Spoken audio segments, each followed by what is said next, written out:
하나님 말씀은 에베소서 6장 10절부터 13절까지 말씀입니다. 신약성경 316쪽입니다. 에베소서 6장 10절부터 13절. 에베소서 6장 10절부터 13절 다 함께 같이 읽겠습니다. 끝으로 너희가 주 안에서와 그 힘의 능력으로 강건하여지고 마귀의 관계를 능히 대적하기 위하여 하나님의 전신갑주를 입어라. 우리의 시스템은 혈과 육을 상대하는 것이 아니요 통치자들과 권세들과 이 어둠의 세상 주관자들과 하늘에 있는 악의 영들을 상대하느니라. 그러므로 하나님의 전신갑주를 취하라. 이는 악한 날에 너희가 능히 대적하고 모든 일을 행하는 서기 위함이라. 아멘. 오늘도 성도님들 말씀을 통해서 많은 은혜 받으시기를 축복합니다. 아멘. 제가 오늘 이렇게 말씀을 준비하면서 갑옷에 대해서 검색을 하고 쭉 살펴봤어요. 뭐 동서양 시대별로 쭉 훑어보니까 특징이 뭐냐면요, 이 갑옷이 어떤 갑옷은 보니까 눈하고 코만 다 나와 있고 온몸을 철로 감싼 갑옷들도 있더라고요. 야, 굉장히 무거워 보이고요. 그리고 한번 입으면 어떤 공격이 오더라도 이 사람은, 이 군사는, 이 병사는 죽지 않겠다. 저렇게 갑옷을 온몸에 입고 있는데 어떻게 전사라도 할까, 이런 생각을 해봤습니다. 그런데 성경의 인물 중에 한 사람이 갑옷을 입고 전쟁에 나갔지만 죽은 사람이 있어요.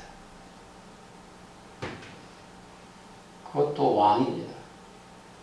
이스라엘의 왕인데 전쟁에 나가 싸우다가 하필 이 소매하고 갑옷하고 사이에 연결선, 여기 겨드랑이가 있지 않습니까? 여기에 화살을 맞고 죽은 사람이 있어요. 그 사람이 혹시 누군지 알겠습니까? 네, 아합왕입니다. 이스라엘의 아합왕이 그렇게 갑옷을 입고도 죽었습니다. 오늘 하나님의 말씀의 제목은 하나님의 전신갑주입니다. 하나님의 전신갑주. 자, 우리 새 표를 한번 볼까요? 하나님의 전신갑주를 입으라. 우리가 이제 아직 2021년도는 안 왔지만 미리 준비하기 위해서 이렇게 새 표를 정해놓고 오늘 첫 말씀을 전합니다. 우리 교회의 새 표는 하나님의 전신갑주를 입으라입니다. 에베소서 말씀을 이렇게 잡고 있다 보니까 이런 생각이 들었습니다. 하나님께서도 전신갑주를 입으시는가? 하나님께서 전신갑주를 입으라고 말씀하셨는데 이게 무슨 뜻일까 생각을 해봤습니다. 하나님은 자신의 전신갑주를 가지고 계신가? 우리한테 하나님 전신갑주를 입으라고 했으니까요. 이 말씀의 의미가 전신갑주를 입을 때 너희들의 것을 입지 말고 나의 것, 즉 하나님의 전신갑주를 입으라, 이런 뜻이 아닌가 생각을 해봤습니다. 그렇다면 하나님께서 전신갑주를 입고 계실까요? 하나님 영이신데 영이신 하나님께서 전신갑주를 입고 계신다, 좀 안 어울리는 말씀이지 않습니까?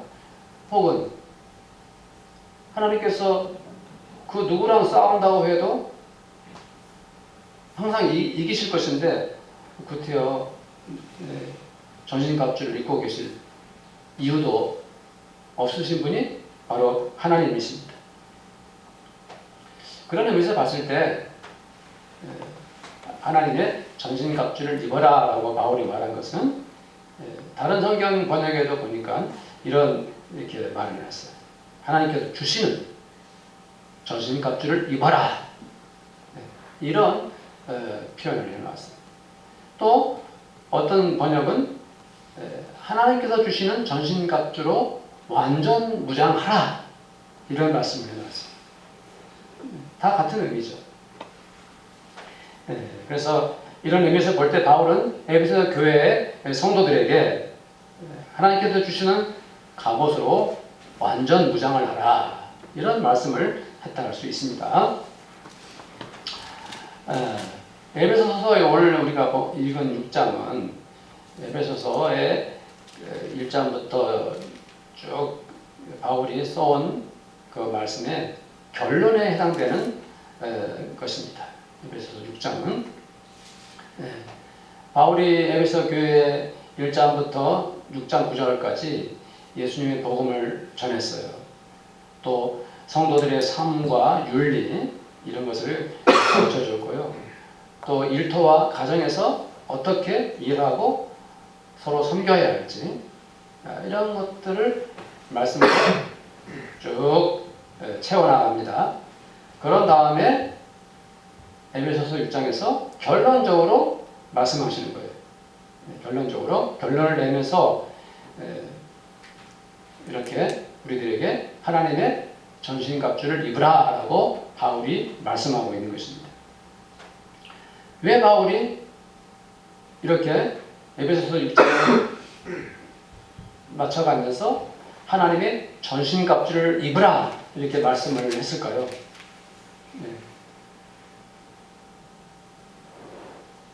성도님들도 바울이 그런 의미에서 그렇게 이 말씀을 했구나라고 충분히 짐작할 수가 있죠.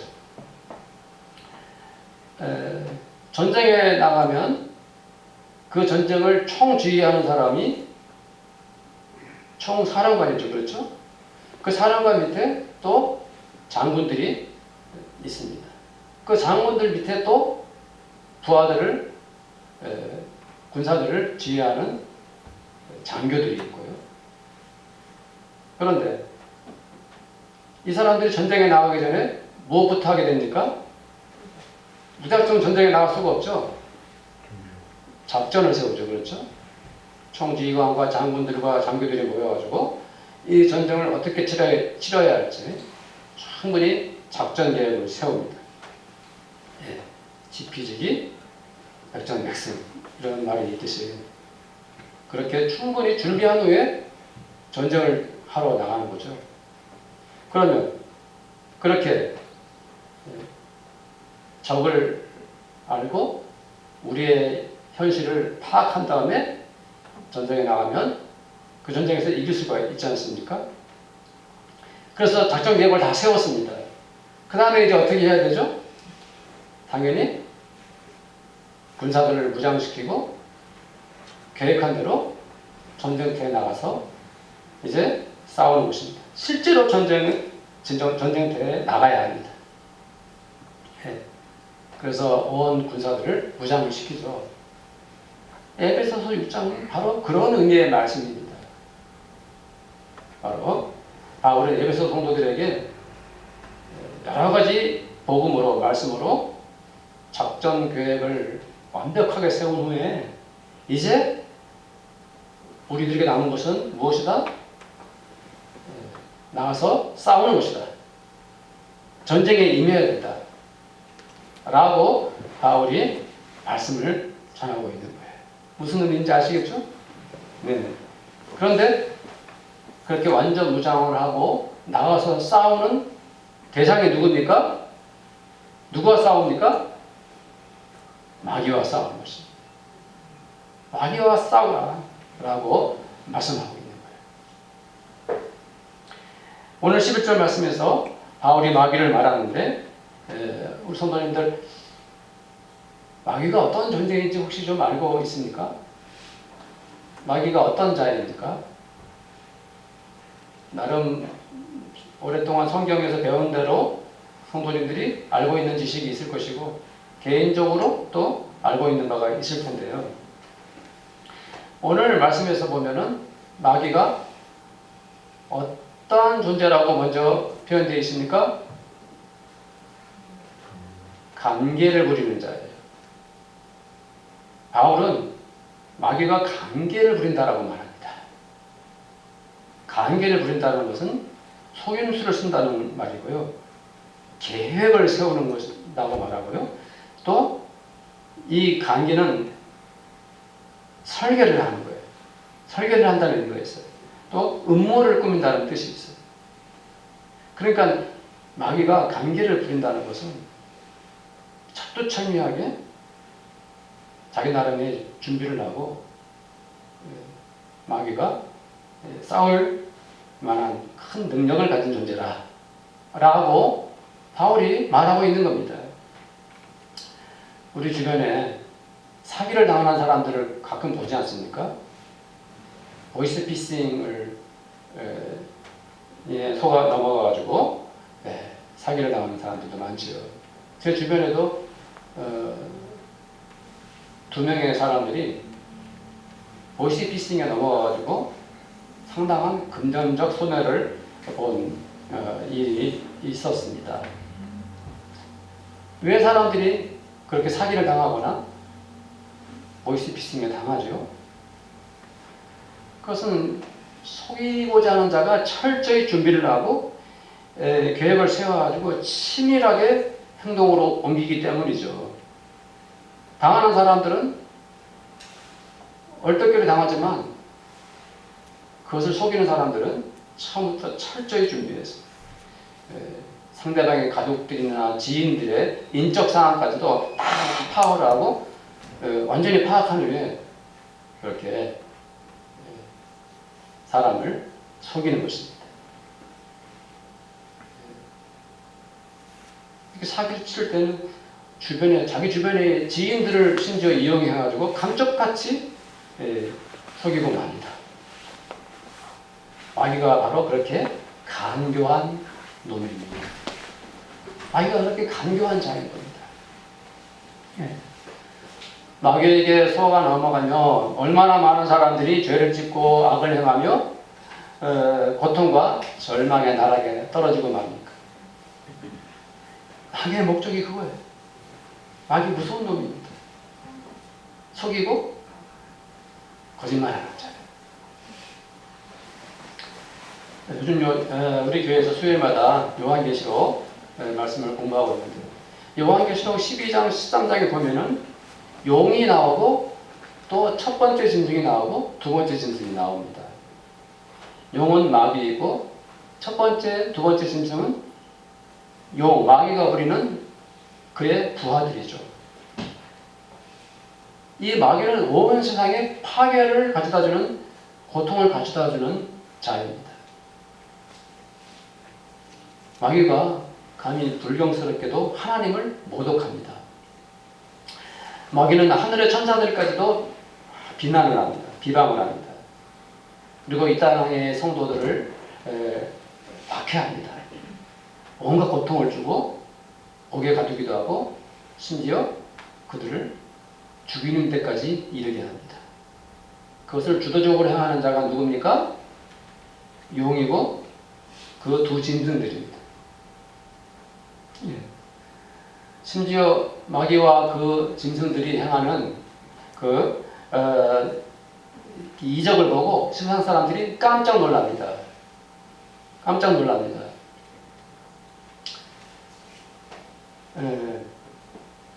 왜 놀랍니까? 이적을 행하니까요. 하늘에서 불이 막 떨어지는 거예요. 그 사람들이 깜짝 놀라면서 이 용과 짐승들에게 경배를 합니다. 숭배를 하는 거예요. 아니, 우상이 원래 생명력이 없는 존재 아닙니까? 말도 못하고 그런 존재인 줄 알았는데 이 용이 그 두 짐승에게 생기를 불어넣어줘요. 그리고 말하게 합니다.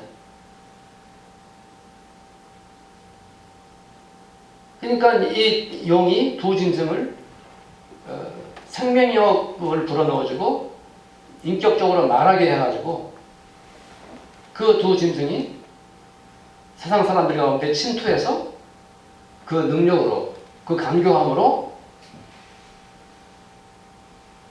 사람들을 유혹하고 넘어뜨리는 거예요. 마귀가 가지고 있는, 그 짐승들이 가지고 있는 강력한 무기들, 그들의 간교함, 그들의 언어, 이것들 때문에 사람들이 속아 넘어가는 것입니다. 세상 사람들이 그 우상에게 엎드려 절하고 숭배를 한다 이 말입니다. 이것이 마귀의 실체입니다. 그래서 베드로는 이 마귀를 공중에 권세 잡은 자라고 말했습니다. 우리가 높은 산에 올라가면 세상이 다 보이지 않습니까? 그렇지만 그보다 더 높은 곳에 마귀가 존재하는 거예요. 그래서 공중의 권세를 잡고 온 세상을 한눈에 다 보고 있는 거예요. 다 파악하고 있는 거예요. 이것이 마귀라라고 아주 베드로가 사실적으로 말해놓았죠. 그 마귀는 그 강력한 힘으로 온 세상 사람들을 쥐락펴락하는 거예요. 네. 그것이 마귀의 실체입니다. 우리는 역사적으로도 이 마귀의 유혹에 넘어가가지고 온 세상을 불바다로 만든 그런 인물들을 알고 있습니다. 일본의 천황도 바로 마귀의 노예가 되어가지고 이 세상에 전쟁을 일으킨 것이고요. 독일의 히틀러도 바로 그런 자들인 것입니다. 마귀의 유혹에 넘어가지고 얼마나 많은 전쟁을 일으켰습니까? 공산주의자 스탈린이나 김일성도 마찬가지죠. 얼마나 많은 사람들에게 고통을 주고 죽음을 주고 비극을 낳게 했습니까? 마귀가 하는 짓이 그런 거예요. 어떤 거예요? 마귀의 힘이 얼마나 막강한지 인정하겠습니까? 마귀 아주 무서운 존재입니다. 그러면 이렇게 엄청난 파괴력을 가진 마귀를 이기려면 어떻게 해야 합니까? 우리의 힘으로 가능하겠습니까? 성도들의 능력으로 마귀를 이길 수 있겠습니까? 우리가 가진 능력으로 마귀를 대적할 수가 없습니다. 그렇죠. 옛날 어렸을 적에 그 무협 영화를 보면, 무협 소설은 아니거든요. 영화를 보면은 어렸을 때 그런 영화 하지 않았습니까? 어렸을 때 원수들이 와가지고 자기 부모를 다 죽이고 자기만 목숨을 딱 건집니다. 그런데 그 원수의 얼굴을 기억하고 있죠. 언젠가는 내가 원수를 갚아야지. 그래서 어떻게 합니까? 지금은 저 원수를 이길 수 없으니까 내가 저 원수보다 강한 스승을 만나가지고 무공을 쌓고 무술의 실력을 배워서 내가 저놈을 반드시 우리 부모님의 원한을 갚으리라 하고 어떻게 합니까? 다음 뻔한 이야기죠. 오랜 세월 동안 스승으로부터 무술을 익힌 다음에 내공을 쌓아서 나중에 원수를 찾아가서 원수의 목을 베고 영화는 끝이 나지 않습니까? 그와 같이 우리들도 우리의 힘으로는 마귀와 싸워서 이길 수 없기 때문에 우리는 하나님의 능력으로 믿음의 내공을 쌓아야 하는 것입니다. 내가 힘을 키우는 그 모든 과정에는 오직 하나님의 전신 갑주만이 필요합니다. 하나님이 줄 수 있는 갑주를 우리가 입을 때만이 비로소 우리는 마귀를 대적할 수가 있는 것입니다. 만약 우리가 우리 나름대로 우리의 방법대로 마귀와 대적했다가는 수치스럽고 치욕적인 패배를 당하고 말죠. 네. 그래서 바울은 오늘 말씀에서 마귀를 능히 대적하기 위하여라는 말을 쓰고 있어요. 능히 대적하기 위하여. 바울은 우리가 하나님이 주신 전신갑주를 입고서 마귀와 싸워야 그를 이긴다라고 말하고 있는 거예요. 네. 그런데 성경의 위대한 인물 중에 이 전신갑주를 거부한 사람이 있어요. 나는 가보다 잊지 않겠다. 그 인물 아시죠? 네, 다 알지만 바로 다윗이죠. 다윗이 아시다시피 골리앗과 싸우러 나갈 때 사울 왕이 내가 쓰는 칼, 내가 쓰는 갑옷, 노트를 가지고 나가라. 그러니까 다윗이 한번 입어봤는데 왕의 그 모든 갑옷과 무기가 자기와 걸맞지 않는 거예요. 불편한 거예요. 거추장스러운 거예요. 그래서 거절을 하죠. 괜찮습니다. 저는 그냥 골리앗과 싸우겠습니다. 다윗이 가져간 무슨 고장 무엇이에요? 물매하고 돌 몇 개 가지고 골리앗과 싸우러 나가는 거예요. 전혀 무장하고 상관없는 다윗의 모습을 볼 수가 있죠. 사무엘상 17장에 보면은 45절 47절에 다윗이 골리앗에게 이렇게 말하지 않습니까? 너는 칼과 창과 단창으로 내게 나아오거니와 나는 만군의 여호와의 이름 곧 네가 모욕하는 이스라엘 군대의 하나님의 이름으로 너에게 나아가노라. 이어서 또 여호와의 구원하심이 칼과 창에 있지 아니함을 이 무리에게 알게 하리라. 전쟁은 여호와께 속한 것인즉 그가 너희를 우리 손에 넘기시리라. 다윗이 골리앗과 싸울 때 골리앗에게 담대히 말했던 이 말. 다윗과 바울의 차이점이 무엇이고 공통점이 무엇이죠? 다윗은 사울 왕이 입었던 갑옷과 무기를 거절했습니다. 다윗은 오히려 빈 몸으로 겨우 물매와 돌 몇 개를 가지고 골리앗에게 나갔습니다. 그래서 우리가 알 수 있는 것은 무엇입니까? 바울이 말했던 전신갑주라는 것이 하나님이 주시는 전신갑주이지 세상 사람들이 사용하는 그러한 무기가 아니라는 것을 알 수가 있지요. 오히려 다윗은 그 모든 무기를 다 내려놓고 만군의 여호와의 이름으로 하나님의 이름으로 나아갔습니다. 다윗은 마귀와 싸우는 전쟁은 우리에게 속한 것이 아니다. 사람에게 속한 것이 아니다. 하나님께 속해 있다는 믿음을 가지고 나갔습니다.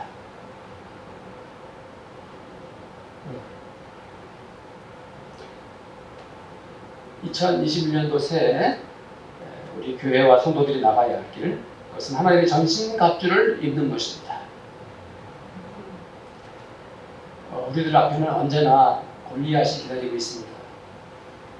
그 사람은 바로 마귀입니다. 마귀는 막강한 힘과 강교한 술책을 앞세우고 언제든지 우리를 넘어뜨리려고 합니다. 우리는 이토록 위험하고 무서운 전쟁에 앞서서 우리를 기다리고 있는 골리앗과 싸울 준비를 해야 합니다. 우리는 어떻게 골리앗을 만나야 합니까? 다른 방법이 없습니다. 다른 길도 존재하지 않습니다. 오직 우리는 여호와 우리 하나님의 이름으로 마귀와 전쟁을 치러야 합니다. 다른 그 어떤 것으로도 우리는 마귀와 싸워 이길 수 없습니다. 우리가 아무리 강력한 무기를 갖추었다 해도 우리는 마귀와 상대가 되지 않습니다.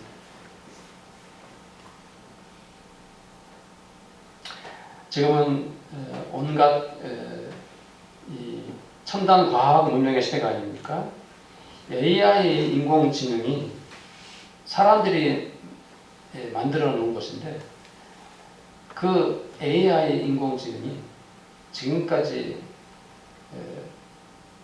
수천 년 동안 인간들이 경험해 놓은 온갖 지식들, 그걸 한꺼번에 배우고 그 자료들을 끝없이 외워가지고 실행을 옮길 때 못하는 것이 없습니다. 인공지능이 심지어 시도 쓰고 소설도 쓰는 건 물론이고 신문 기사도 기자보다 훨씬 더 논리정연하게 객관적인 자료들을 총 동원해서 써버리면 기자들 먹고 살 일이 없어요. 과학도 마찬가지고 과학 논문이나 역사, 철학 이런 것들을 AI가 못하는 것이 없어요. 순식간에 그것을 처리해버려요. 심지어 의학에 이르기까지. 그런데 이런 인공지능을 만들어내는 존재가 누굽니까? 사람입니다. 사람을 이기고 있는 인공지능을 사람이 만들어내겠어요. 그런데 이러한 인간들이, 이러한 사람들이 바로 마귀의 간교한 꾀에 넘어가면 그 순간부터 그들은 마귀의 노예가 되는 것입니다. 그 엄청난 파괴력을 가지고 악을 행하고 사람을 해치고 인류에게 엄청난 피해를 남기는 것이죠.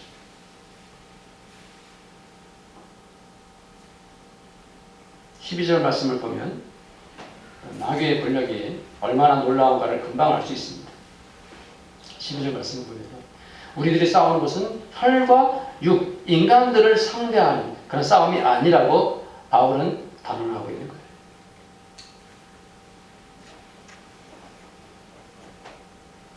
우리는 우리 눈에 보이는 혈과 육, 즉 사람들과 싸우기 위해서 하나님의 전신갑주를 입는 것이 아니다라고 말하고 있어요.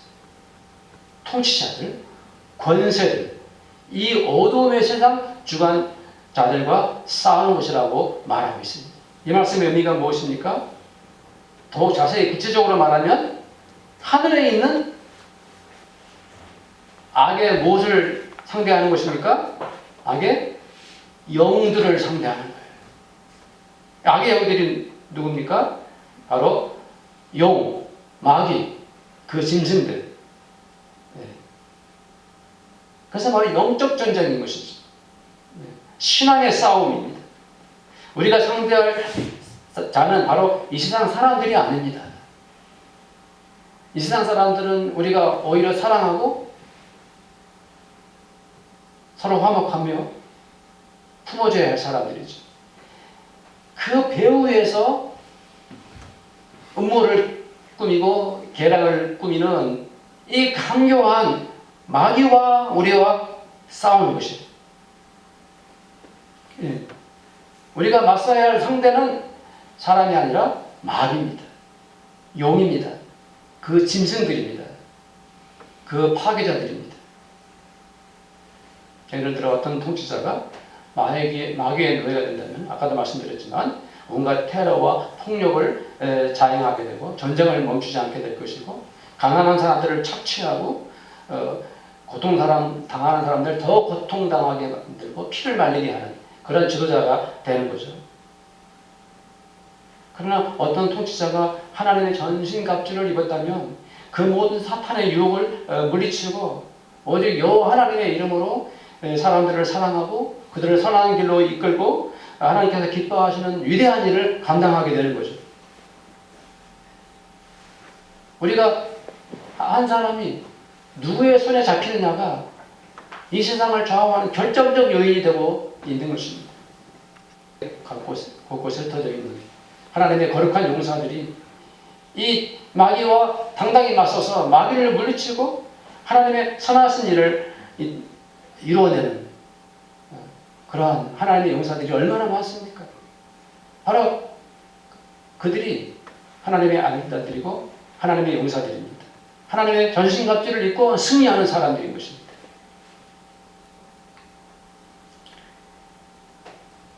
그렇습니다. 우리는 하나님의 전신갑주를 입어야 합니다. 그래서 마귀의 계략을 파악하고 우리 주 예수의 이름으로 마귀를 내쫓고 승리하는 성도가 되어야 합니다. 그러려면 우리는 하나님의 전신갑주를 반드시 입어야 하는 것입니다. 2021년도 우리 교회의 표어는 하나님의 전신갑주를 입으라 합니다.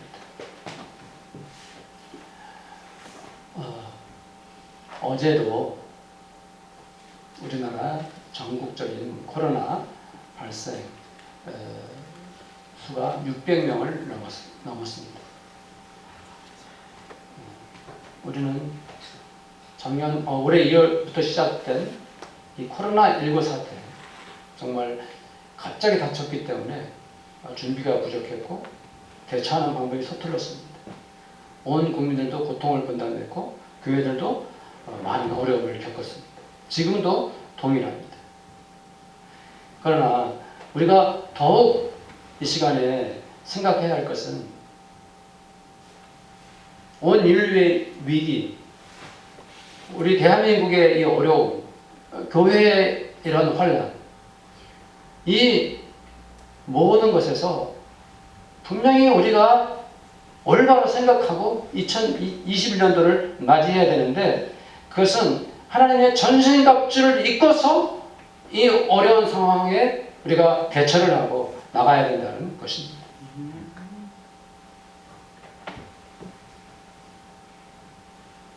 우리는 다윗처럼, 바울처럼 하나님의 전신갑주를 입고 악한 마귀와 싸워야 합니다. 그래서 악한 마귀가 어떻게 교회를 미혹하는지, 악한 마귀가 지금 나에게 말이에요, 나에게 어떻게 나에게 다가와서 나를 유혹하는지 그것을 알아야 합니다. 교회가, 우리 성도들이, 이 목사가 그것을 알려면 내 힘으로 안 되고 하나님의 전신갑주를 입을 때만이 비로소 마귀를 대적할 수가 있는 것입니다. 우리는 칼과 창으로 마귀와 싸우지 않습니다. 오직 여호와 우리 하나님의 이름으로 마귀와 싸웁니다. 우리 주 예수 그리스도의 힘으로 싸웁니다. 우리는 하나님이 주시는 그 거룩한 전신갑주를 입어야 합니다. 새해 2021년도 우리에게 있는 목표, 우리의 믿음의 비전, 그것은 하나님의 전신갑주를 입는 것입니다. 제가 오늘 이제 주일 아침에 일찍 나오면서 골목을 걸어 나오면서 말씀이 생각이 나가지고 혼자서 상상을 했어요.